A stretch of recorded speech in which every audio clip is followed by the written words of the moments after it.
Boa noite, queridos irmãos. Estou incumbido de falar a primeira mensagem, segunda-feira, mas antes de entrar nela em si, gostaria de entrar no tema dessa semana, como consiste em nós, porém, que cremos, entramos no descanso.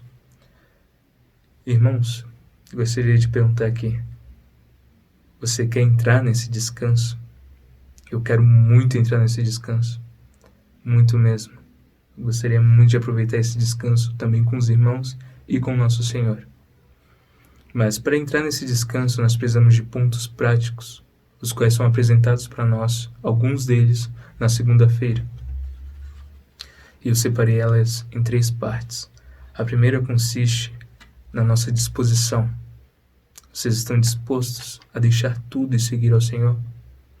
Eu não quero estar aqui entrando no mérito de você largar todo o seu trabalho, largar a sua família, largar o local onde você está morando para poder sair e servir ao Senhor. Não. Existem irmãos que têm esse chamado. Mas, caso você não recebeu esse chamado, eu gostaria de dizer que é para você se desenraizar desse mundo, para você deixar tudo que está nesse mundo para trás e está começando a seguir ao Senhor, não precisando sair de nada ou abandonar essas coisas, mas sim ter a mente para o Senhor, ter o seu corpo a serviço do Senhor. Amém? O segundo ponto, também consistindo nesse primeiro, na disposição, fala sobre os aspectos da nossa vida, os aspectos de ser um ministro, de ser um escolhido para o Senhor.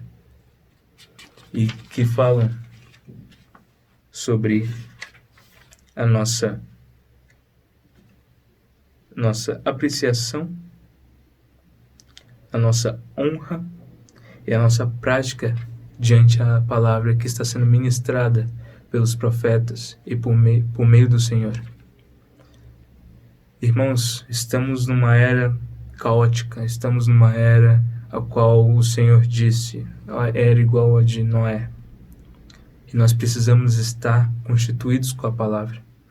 Precisamos estar constituídos e praticando o que foi nos dado. Porque assim nós estamos sendo blindados para as armadilhas de Satanás. Estamos sendo blindados para qualquer coisa que seja, estamos aptos de não cairmos. Estamos aptos de continuarmos mesmo diante dessa tribulação. Glória a Deus. E também, como ministros, nós precisamos não ter a nossa suficiência em nós mesmos, ter autossuficiência. Nós precisamos estar suficientes no Senhor. Nós precisamos deixar que o Senhor flua por meio de nós. Porque por nós mesmos nós não conseguimos fazer nada. Por nós mesmos nós não conseguimos nem andar, irmãos. Por nós mesmos é difícil até de continuar. Estamos perdidos sem o Senhor. Nós somos frágeis, fracos e mortais. E o terceiro aspecto é o aspecto de Paulo, usar o aspecto de Paulo, a experiência que ele teve. Mediante a tantas tribulações, ele continuou seguindo o nosso Senhor. Ele continuou atrás da meta de estar no descanso. Senhor Jesus, nós, irmãos, precisamos estar atentos. Eu preciso estar atento, você precisa estar atento a tudo que está acontecendo ao nosso redor. É claro que o Senhor vai estar nos ajudando a passar diante disso, mas precisamos, por nós mesmos, estar cumprindo esse plano. Precisamos estar apressando mais a volta do Senhor. Precisamos estar crescendo, precisamos estar tomando posse do que é nosso. Amém? E esse também é o meu ponto-chave. Ser um escolhido, ser um ministro para o nosso Senhor. Porque diante desses objetivos que tenho, de trazer o Senhor de volta, eu possa estar fazendo com excelência. É claro que não vai ser 100% excelente, porque nós somos humanos, mas também para que possamos estar cada dia mais apressando a volta dele. Amém? Que nós possamos estar apressando mais e possamos estar amando mais a sua volta. Glória a Deus. Jesus é o Senhor. E nesta terça-feira, nós vamos a falar a respeito de convidados a participar do relacionamento do Deus Trino. Mas esse relacionamento, ele é algo maravilhoso, algo que, por meio da nossa mente, as nossas emoções, elas nos levam a nos perdermos para poder entender. É por isso que o Senhor, Ele colocou o Espírito da sabedoria, da verdade, aquele que revela a obra de Deus por meio do seu Filho Jesus Cristo, no qual Ele exerceu o seu poder e autoridade para poder executar, consumar o seu plano eterno aqui na Terra. Inserir a humanidade para dentro dele. Nós vemos que neste dia apresenta vários versículos mostrando essa maravilhosa intimidade entre o Pai, o Filho e o Espírito. João 17:24, Provérbios 8:30, mas também nos apresenta que nós, ainda sendo pecadores, ainda olhando para o espelho, a nós mesmos, não encontramos nada de bom. Olhamos nossos erros, nossas falhas. Tudo vem só a nos desanimar. Mas o Senhor, Ele nos escolheu. E Ele nos criou a sua imagem e semelhança, conforme nós lemos em Gênesis capítulo 1, versículo 27. Por meio do seu sopro. Gênesis capítulo 2, versículo 7. Jó capítulo 33, versículo 4. Mas nós também não podemos esquecer que o corpo ele é terreno. Eclesiásticos capítulo 12, versículo 7. Irmãos, o que é felicidade? Quais os motivos pelos quais você sente-se triste nestes momentos?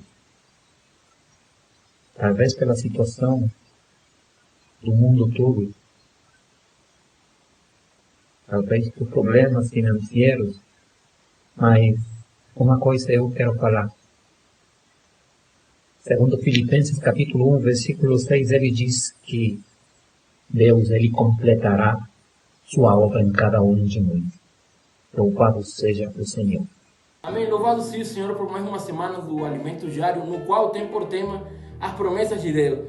E hoje eu vou compartilhar com os irmãos quarta-feira da semana 3, no qual ela tem por temas os planos macroeconômicos e microeconômicos.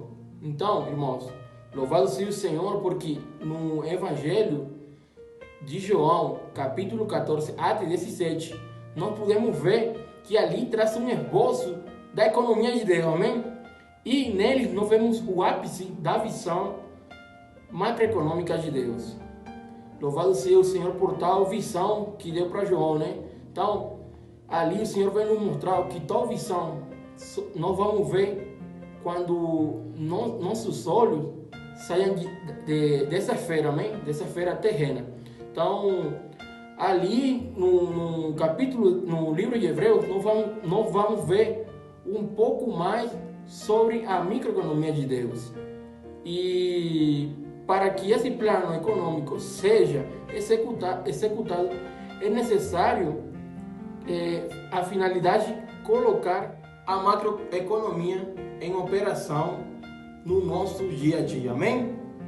E, irmãos, depois vem nos mostrar que o plano microeconômico ele é visto no livro de Hebreus, né? Nós podemos ver ali E ali, irmão, esse dia nos mostra algo muito importante, né? Que foi a ilustração do povo de Israel. Irmão, isso aí é um exemplo que vem esclarecer, vem nos mostrar, vem nos alertar, nós como igreja, né? Então, irmão, que a gente não possa perder tempo com picuinha, com mágoa, com coisas que não provém de Deus, né? Com murmuração.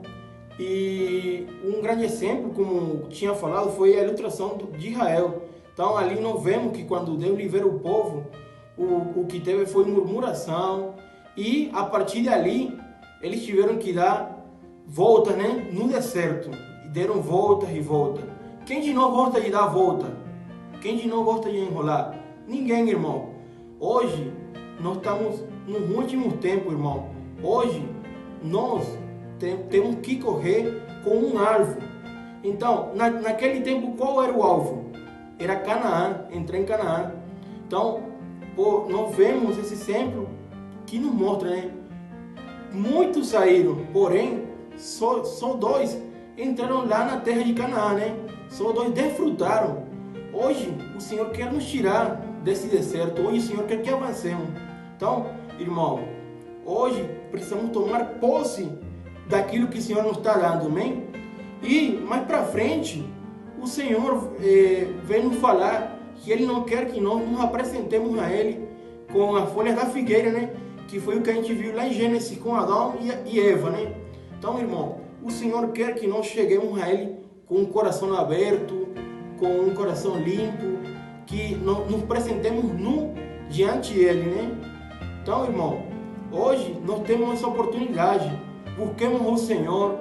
O Senhor quer colocar você lá em Canaã. O Senhor quer que você faça parte desse desfrute. Então, que todos nós possamos ser aqueles Caleb, Josué, e podamos exercer essa macro e microeconomia de Deus. Amém? Louvado seja o Senhor. Então, que continuemos avançando e assim vamos reinar. Amém? Amém, irmãos? Então, dando continuidade à palavra, aqui nós vamos ver sobre a glorificação na Epístola aos Hebreus, onde nós estamos falando sobre o plano microeconômico de Deus, que é nos levar à glória. Aqui no capítulo 2, de 5 a 6, nós lemos: pois não foi a anjos que sujeitou o mundo que há de vir, sobre o qual estamos falando. Antes, alguém em certo lugar deu pleno testemunho, dizendo que é homem que dele te lembres, ou filho do homem que o visites. Então aqui nós vemos que o homem, ele foi feito para a glória, né? E hoje nós carecemos da glória do Pai. Por quê? Porque nós somos homens que pecamos. Então com isso nós perdemos a glória do Pai. E para ganharmos novamente essa glória, teremos que morrer. E se morremos aí, não há solução, né? Estaríamos mortos. Mas Deus, com sua misericórdia e tão grande sabedoria, Ele enviou o Filho para nos salvar. Então, continuando, nós lemos, né? Fizeste-o por um pouco menor que os anjos. De glória e de honra o coroaste, e o constituíste sobre as obras das tuas mãos. Todas as coisas sujeitaste debaixo dos seus pés. Ora, desde que lhe sujeitou todas as coisas, nada deixou fora do seu domínio. Agora, porém, ainda não vemos todas as coisas a ele sujeitas.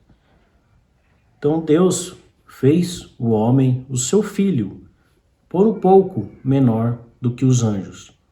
Como por um pouco menor que os anjos? Pode falar que Jesus Cristo era menor do que os anjos? Aqui nós lemos, sim, por um pouco. Mas, fisicamente, anjos tinham umas propriedades maiores que a do homem. Mas Deus coroou esse seu filho que enviou na pele, no corpo de homem. Deus coroou Jesus Cristo. Então, esse Jesus recebeu a glória e a honra do Pai. Então ele ascendeu aos céus e com isso constituiu todas as obras nas suas mãos e debaixo dos seus pés. E continuando nós vemos, né, no versículo 9, vemos todavia aquele que por um pouco, tendo sido feito menor que os anjos, seja Jesus, por causa do sofrimento da morte, foi coroado de glória e de honra, para que pela graça de Deus provasse a morte por todo o homem. Jesus veio à terra para fazer a vontade do Pai, buscar a glória do Pai e fazer a obra do Pai. Ele veio sofrer, morrer na cruz por cada um de nós. Veio sofrer os sofrimentos humanos. Então esse Jesus que sofreu igual nós sofremos aqui na terra, passou por aflições, tribulações, angústias, perseguições, tentações, igual todos nós, mas ele venceu todas. Então ele conhece o nosso interior. E ele levou todo esse conhecimento, toda essa experiência à cruz. Levou nossos pecados à cruz e ressuscitou. Quando ele ressuscitou, mostrou que Deus o aceitou como filho e o fez o Espírito que pode habitar no nosso interior hoje. Então essa morte na cruz concretizou o microplano de Deus para o homem. Aí no versículo 10 nós lemos: porque convinha que aquele por cuja causa e por quem todas as coisas existem, conduzindo muitos filhos à glória, aperfeiçoando por meio de sofrimentos o autor da salvação deles. Então Jesus Cristo nos conduziu à glória, muitos filhos, né? E aperfeiçoou-nos através dos sofrimentos. Ele se tornou o nosso autor da salvação.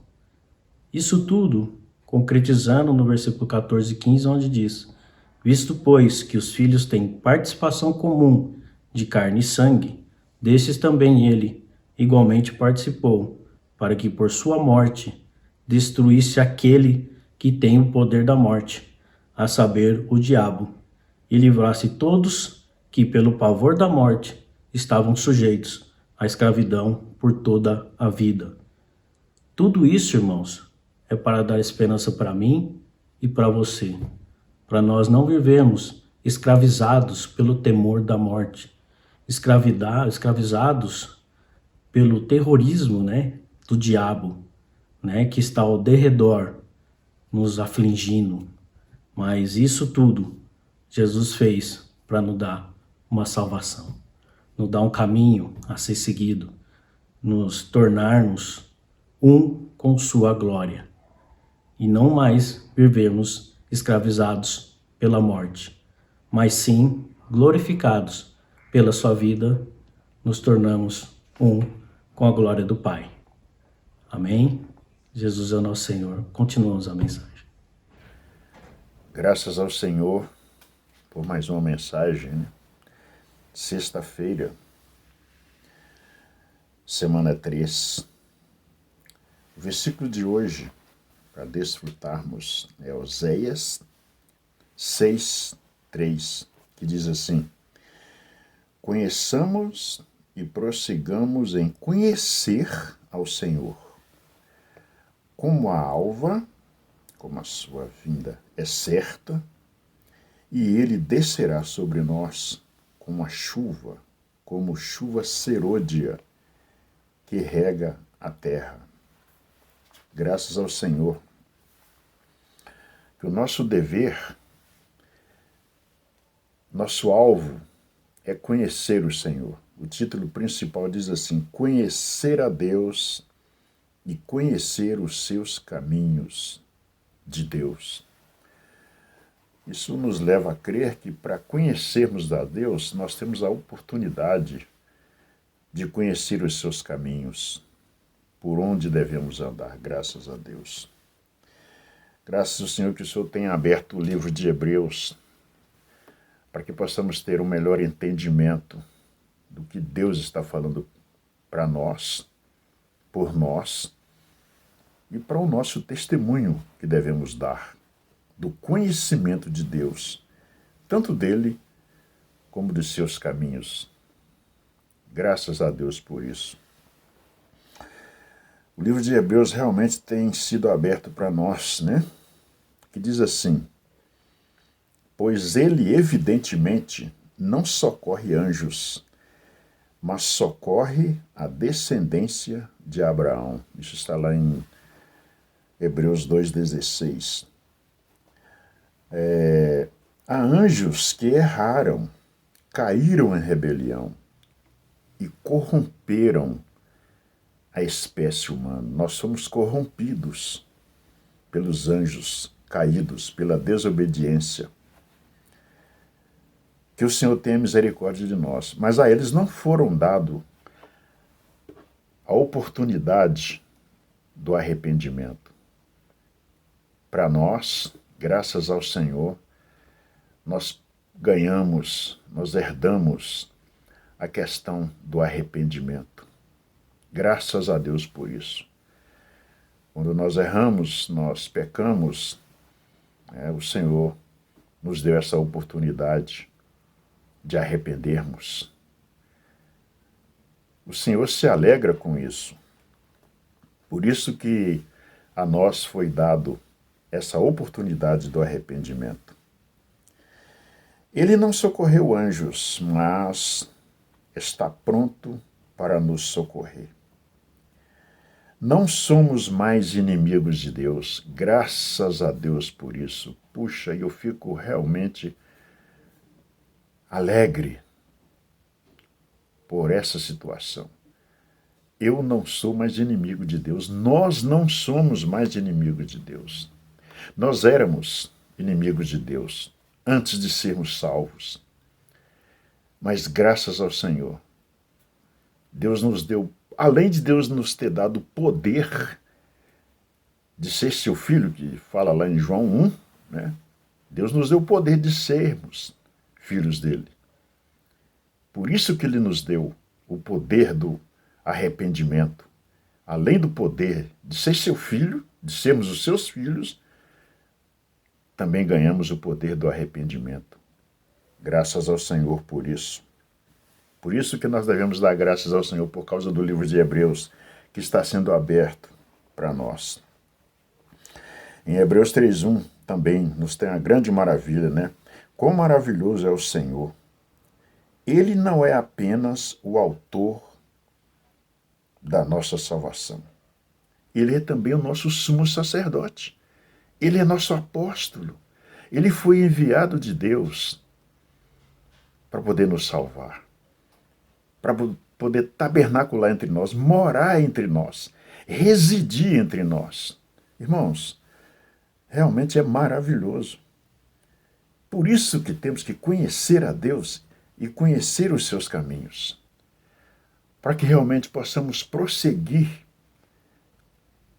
Para você conhecer algo, você tem que andar com esse algo, para você ter o maior conhecimento, para que você possa desfrutar. Por isso que temos que desfrutar de Deus, para conhecermos mais e mais os seus caminhos. Não somos tão espirituais quanto deveríamos ser. Nós somos celestiais. Muitas das vezes vivemos como aquela primeira geração de Israel, quando saiu do Egito. Aquela geração reclamava de tudo, clamava tudo. E clamava de Arão, e clamava de Moisés, e clamava de Deus como se não bastasse. Uma geração incrédula. Deus fez tantos milagres, eles viam os milagres de Deus. Eles testemunhavam os milagres de Deus, porém, era uma raça realmente que não temia a Deus, que murmurava. Mas graças a Deus, hoje, nós damos graças ao Senhor por estar nesse caminho do conhecimento de Deus. Conhecer esse Deus Todo-Poderoso e andar em seus caminhos. para que o seu propósito possa ser cumprido. Louvado seja o nome do Senhor. Ó Senhor Jesus. Amém. Deus abençoe a todos. Aleluia! Vamos continuar com a mensagem da semana? Aprendendo a conhecer os caminhos de Deus. De fato, nós precisamos aprender a conhecer os caminhos de Deus. Porque os caminhos de Deus são diferentes dos nossos caminhos. 2 Samuel 22 fala que o caminho de Deus é perfeito. E o nosso caminho? Agora vamos ver aqui no livro de Êxodo, quando o Senhor tirou o povo de Israel do Egito, o Senhor não usou o caminho mais curto, não conduziu o povo pelo caminho mais curto, porque havia um obstáculo pela frente e o povo não confiava em Deus, não conhecia o Senhor. O Senhor temia de que, encontrando os filisteus, eles teriam que passar pelas terras dos filisteus. Encontrando os filisteus, o povo não se arrependia e voltaria para o Egito. Mas graças ao Senhor, irmãos, que o encargo aqui é mostrar que o Senhor nunca nos abandona, nunca abandonou o povo. Então aqui no versículo 21 fala assim: o Senhor ia diante deles. Veja bem, não importa o caminho, o mais importante é que o Senhor ia diante deles, durante o dia numa coluna de nuvem. Imagine, durante o dia o Senhor os cobria com a nuvem, guiava-os com a nuvem, para os guiar pelo caminho. Durante a noite, numa coluna de fogo. Então o povo tinha a nuvem durante o dia e a coluna de fogo durante a noite. A coluna de fogo era para os iluminar, a fim de que caminhasse de dia e de noite. Ó Senhor Jesus, graças ao Senhor que o Senhor nunca se aparta de nós. No 22 fala assim: nunca se apartou do povo a coluna de nuvem durante o dia e nem a coluna de fogo durante a noite. Veja, amados irmãos, o cuidado amoroso do Senhor. Veja como o Senhor nos conduz. Ele não nos conduz com a nossa lógica, porque o caminho do Senhor é diferente do nosso caminho. Vamos conferir isso em Isaías 55? 55, versículo 8. O Senhor fala assim: porque os meus caminhos não são os vossos, porque os meus pensamentos não são os vossos pensamentos, nem os vossos caminhos, os meus caminhos, diz o Senhor. Amados irmãos, no versículo 9, nós vamos ver 3 extremos. Eu desfrutei muito disso aqui. Veremos aqui 3 extremos. Primeiro, porque assim como os céus são, veja bem, os céus são mais altos do que a terra, primeiro extremo, céus, terra. Assim são os meus caminhos mais altos do que os vossos caminhos. Por que aqui eu apontaria como segundo extremo? Porque o Senhor fala para nós pensarmos nas coisas lá do alto. Porque o homem está na terra. Então a tendência do homem é fazer o caminho da terra, é seguir o curso desse mundo. O que a terra está seguindo, nós seguimos. No nosso viver natural, é claro. E o outro extremo é: os meus pensamentos são mais altos do que os vossos pensamentos. Então veja bem, se nós estamos na terra, nós pensamos nas coisas da terra e agimos segundo a ação da terra. Mas quando nós estamos segurando na mão de Deus, irmãos, nós temos hoje a palavra profética que tem nos conduzido no caminho de Deus, tem nos convidado a seguir o caminho de Deus. Portanto, hoje nós conhecemos o caminho de Deus. O Senhor tem falado nos últimos dias que nós estamos passando pelo vale da sombra da morte, mas sozinhos? Não. Ele está segurando na nossa mão. está nos conduzindo. Então estamos seguros, estamos certos de que no final de tudo nós encontraremos com o nosso Senhor, porque estamos seguindo o seu caminho e fazendo a vontade dele. Amém? Essa é a função dos ministros da Nova Aliança. Jesus é o Senhor. Aleluia! Amém, meus amados irmãos da Igreja em Taguatinga, caros amigos e colegas, como vocês estão? Espero que estejam bem. Então, vou compartilhar com vocês o domingo da semana 3 do nosso alimento diário, onde o título é O segredo para entrar no descanso de Deus, crer e obedecer. Qual o segredo? Crer e obedecer. Eu separei ali alguns versículos-chave, versículos ali de Hebreus, onde retrata as questões de obediência, as questões de desobediência, de incredulidade. Hebreus 3,11 fala assim: não entrarão no meu descanso. Não entrarão no descanso de Deus. Hebreus 4,5 fala: não entrarão no meu descanso. E aí Hebreus 4,1 fala que o descanso foi uma promessa deixada por Deus para o homem. Hebreus 4,2 fala que eles receberam a palavra, eles ouviram a palavra, mas nada foi-lhes aproveitado. Ou seja, não obedeceram, desobedientes. Esse povo aqui, da primeira parte, são pessoas que desobedeceram o falar de Deus, que não creram o que estava na palavra de Deus.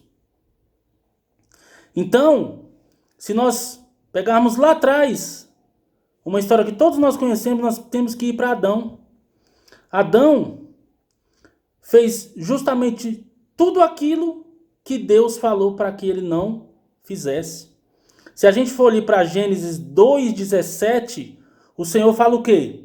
No dia em que dela, a árvore do conhecimento do bem e do mal, comeres, certamente morrerás. Deus não falou assim: se você comer, talvez você morra. Come lá, talvez você morra. Não. Deus falou o quê? Se você comer dessa árvore, certamente morrerás. E qual foi o resultado disso? Adão era alguém que tinha paz, alegria, segurança, todo sustento, todo suprimento o qual o homem precisava, Adão tinha. Então ele teve que se esforçar. E o resultado foi o quê? Ser expulso do jardim. E o povo de Israel? O povo de Israel, eles tinham algumas características, entre as quais eram idólatras, eram murmuradores, eram rebeldes. Mas duas características foram determinantes para que o povo de Israel não entrasse na boa terra: incredulidade e a desobediência. E nós, irmãos? Nós somos melhores que o povo de Israel? Nós somos melhores do que eles? Se nós andarmos no velho homem, se nós andarmos de acordo com a velha criação, nós vamos ter as mesmas atitudes as quais o povo de Israel teve. Ou seja, incredulidade e desobediência. E isso serve de quê para nós? Para julgamento? Nós julgarmos o povo de Israel? Não. Isso serve de advertência para nós.